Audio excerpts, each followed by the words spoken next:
أعوذ بالله من الشيطان الرجيم. بسم الله الرحمن الرحيم. فمن خاف من موص جنفا أو إثما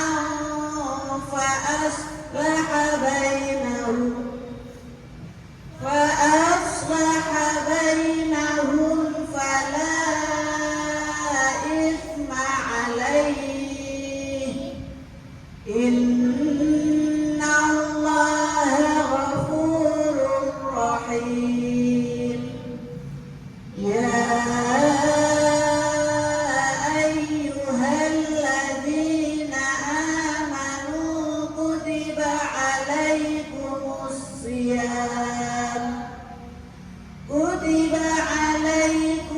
الصيام كما كتب على الذين من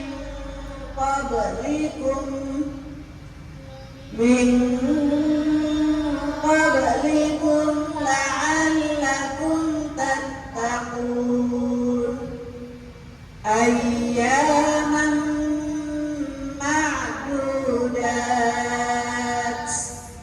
فمن كان منكم مريضا أو على سفر فعدة من أيام أخر.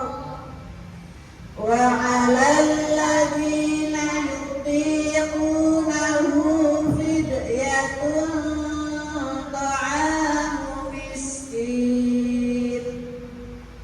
ومن تطوع خيرا فهو خير له. وأن تصوموا خير لكم إن كنتم تعلمون.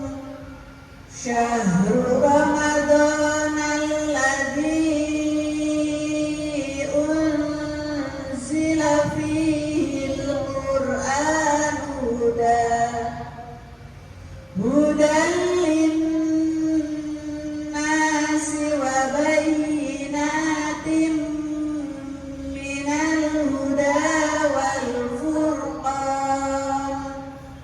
فمن شهد منكم الشهر فليصم.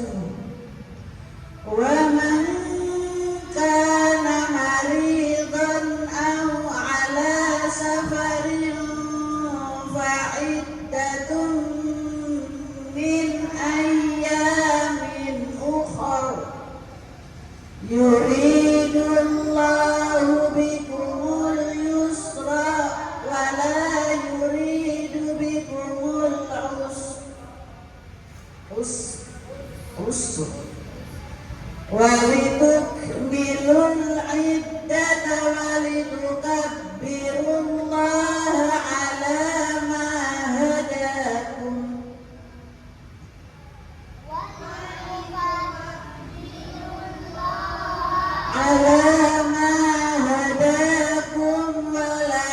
ولعلكم تشكرون. وإذا سألك عبادي عني فإني قريب